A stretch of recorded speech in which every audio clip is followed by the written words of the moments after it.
नमस्कार दोस्तों, मैं अजय कुमार अपने क्लब एजुकेशन चैनल में आपका फिर से स्वागत करता हूं। तो दोस्तों, मैं कुछ अनियमितताओं के कारण आपको क्लास नहीं दे सका। आज से हम लोगों का रेगुलर क्लास चलेगा।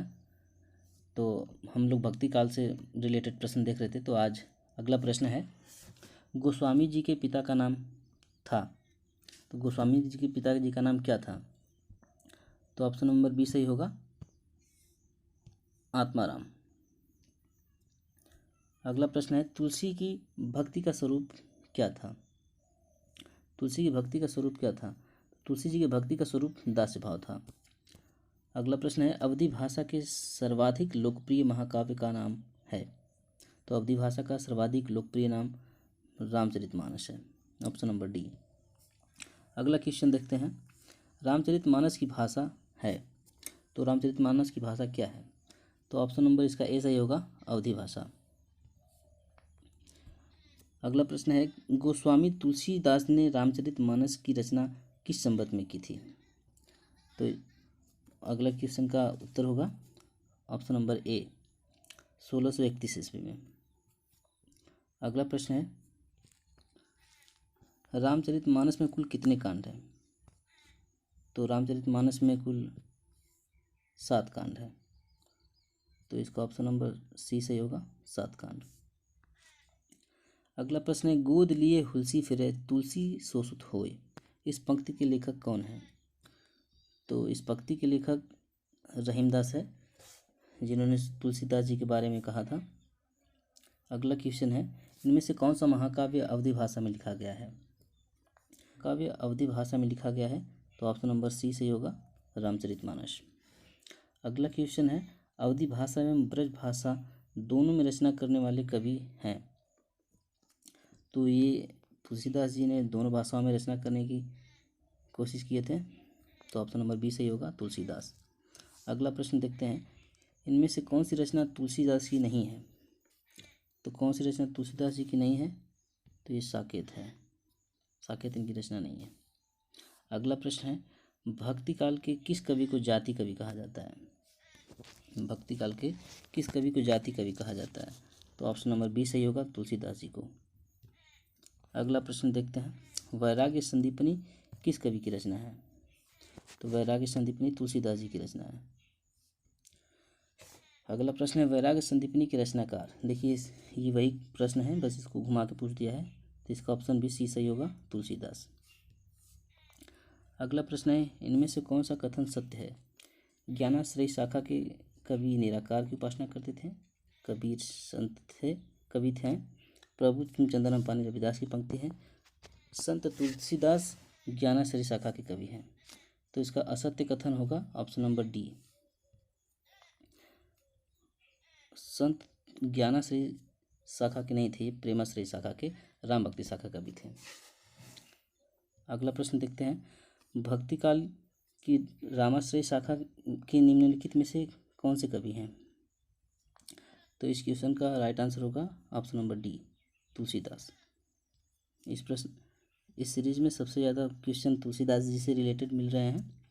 अगला प्रश्न देख लेते हैं, तुलसीदास कृत विनय पत्रिका रचित है, मतलब किस भाषा में रचित है? तो इसका ऑप्शन नंबर ए सही होगा, ब्रज भाषा में। अगला प्रश्न है, विनय पत्रिका की भाषा है। तो विनय पत्रिका की भाषा भी ब्रज भाषा है। अगला प्रश्न देख लेते हैं, 82 नंबर, निम्नलिखित में से कौन सी रचना तुलसीदास जी की नहीं है? रामचंद्रिका, कवितावली, गीतावली, विनय पत्रिका। तो इसमें निम्नलिखित में तुलसीदास की रचना नहीं है, तो रामचंद्रिका इनकी रचना नहीं है, ऑप्शन नंबर ए सही होगा। अगला प्रश्न देख लेते हैं, विनय पत्रिका नामक ग्रंथ की रचना की है। विनय पत्रिका किसकी रचना है? तो ये गोस्वामी तुलसीदास जी की रचना है। अगला प्रश्न देख लेते हैं, कृष्ण गीतावली ग्रंथ के रचनाकार। कृष्ण गीतावली ग्रंथ के रचनाकार हैं। इस प्रश्न का सही जवाब होगा ऑप्शन नंबर बी, तुलसीदास। अगला प्रश्न देखते हैं, सूरदास किस रस का कोना कोना झाँक आए थे? सूरदास जी किस रस का कोना कोना झाँक आए थे? तो इसका सही आंसर होगा ऑप्शन नंबर डी, वात्सल्य रस का। अगला प्रश्न देख लेते हैं, मीराबाई के गुरु कौन थे? तो मीराबाई के गुरु ऑप्शन नंबर बी सही होगा, रैदास जी थे। अगला प्रश्न देखते हैं, कृष्ण के साथ राधा की महानता किस संप्रदाय की विशेषता है? तो ऑप्शन नंबर डी सही होगा, सनकादिक संप्रदाय की विशेषता है। अगला प्रश्न है, अष्टछाप के संस्थापक कौन है? तो अष्टछाप के संस्थापक विट्ठलनाथ जी हैं। अगला प्रश्न है, इनमें से कौन सा ग्रंथ तुलसी द्वारा रचित नहीं है? तो तुलसीदास जी द्वारा रचित नहीं है। अष्टछाप के संस्थापक ये तो हो गया। इनमें से कौन सी रचना तुलसीदास रचित नहीं है? तो ऑप्शन नंबर डी सही होगा, रसमंजरी। रसमंजरी तुलसीदास जी की रचना नहीं है। अगला क्वेश्चन, तुलसीदास जी ने भ्रमर गीत परंपरा के अंतर्गत भ्रमर गीत की रचना की है, जो संकलित है कृष्ण गीतावली में। ऑप्शन नंबर बी सही होगा। अगला क्वेश्चन है, भक्ति काल के किस कवि ने संस्कृत को छोड़कर भी संस्कृत की शास्त्रीय परंपरा का निर्वहन किया है? तो इसका ऑप्शन नंबर सी सही होगा, तुलसीदास। अगला प्रश्न है, गीतावली है तो गीतावली किस प्रकार की रचना है? यह एक मुक्तक काव्य है। ऑप्शन नंबर ए सही होगा। अगला प्रश्न देखते हैं, रामचरितमानस का ज्ञान दीपक प्रसंग किस कांड में वर्णित है? तो इस प्रश्न का उत्तर होगा उत्तरकांड में। अगला प्रश्न है, सूरदास किस काल के कवि थे? तो सूरदास भक्ति काल के कवि थे। अगला प्रश्न देख लेते हैं, सूरदास कौन सी धारा के प्रतिनिधि कवि हैं? ये सूरदास कौन सी धारा के प्रतिनिधि कवि हैं? तो इसका ऑप्शन नंबर ए सही होगा, कृष्ण काव्य धारा के। अगला प्रश्न देख लेते हैं, सूरदास ने किस कृति को नहीं लिखा है? तो सूरदास की रचना है सुरसरावली, साहित्य लहरी और सूरसागर। तो ये दोहावली इनकी रचना नहीं है। ऑप्शन नंबर बी होगा। अगला प्रश्न है, इसमें से सूरदास की कृति कौन सी है? तो कौन सी है? तो साहित्य लहरी है इनकी रचना। ऑप्शन नंबर बी सही होगा। देखते हैं अगला प्रश्न, सूरसागर किस भाषा की कृति है? तो सूरसागर किस भाषा की कृति है? तो ये ब्रज भाषा की कृति है। ऑप्शन नंबर बी सही होगा। अगला प्रश्न देख लेते हैं, इनमें से सूर की रचना कौन सी नहीं है? सूरदास की रचना है सूरसागर, सुरसरावली, साहित्य लहरी। तो इसका ऑप्शन नंबर डी सही होगा, रास पंचाध्यायी। अगला प्रश्न देख लेते हैं, सैयद इब्राहिम का कवि नाम है? तो इसका सही उत्तर होगा ऑप्शन नंबर सी, रसखान।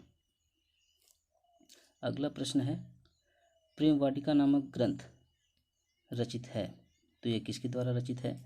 तो इसका ऑप्शन नंबर ए सही होगा, रसखान द्वारा। रसखान जी की रचना है प्रेम वाटिका। अगला क्वेश्चन है, भक्तिकाल के किस कवि को जड़िया विशेषण से विभूषित किया गया है? तो नंददास जी को कहते हैं Nanddas Jadiya. Option number A सही है। अगला प्रश्न देख लेते हैं, नंददास किस काव्यधारा से संबंधित है? तो नंददास किस काव्यधारा से संबंधित है? तो ऑप्शन नंबर सी सही होगा, कृष्ण काव्यधारा से। सुदामा चरित्र के लेखक कौन है? तो सुदामा चरित्र के लेखक नंददास जी हैं। अगला प्रश्न देख लेते हैं, भ्रमर गीत परंपरा में भंवर गीत की रचना की है? तो इसका ऑप्शन नंबर ए सही होगा, नंददास जी ने। रास पंचाध्याय के लेखक कौन है? तो रास पंचाध्याय के लेखक कौन है? नंददास जी की भी रचना है और रहीम की भी रचना है। तो इसका लगभग दोनों सही होगा। वैसे तो मुझे नंददास ही लग रहा था, मैंने पढ़ा है जहाँ तक, तो आप देख लीजिएगा। वैसे मुझको लग रहा है दोनों होगा। अगला प्रश्न है, रहीम का मलार कृति किसकी है? मीराबाई का मलार किसकी कृति है? तो ऑप्शन नंबर ए सही होगा, मीराबाई की, जैसा कि इसमें इनका नाम भी लिख दिया है। अगला प्रश्न है, इनमें से पुष्टिमार्गी कवि कौन है? तो इनमें से पुष्टिमार्गी कवि सूरदास जी हैं। ऑप्शन नंबर ए। तो दोस्तों आज के लिए बस इतना ही। आशा करता हूँ कि आप लोगों को ये वीडियो अच्छा लगे, तो मेरे चैनल को सब्सक्राइब करके लाइक कर दीजिए और शेयर कीजिए। और आपको हिंदी से संबंधित किसी भी प्रकार का वीडियो चाहे तो कमेंट कीजिए। धन्यवाद।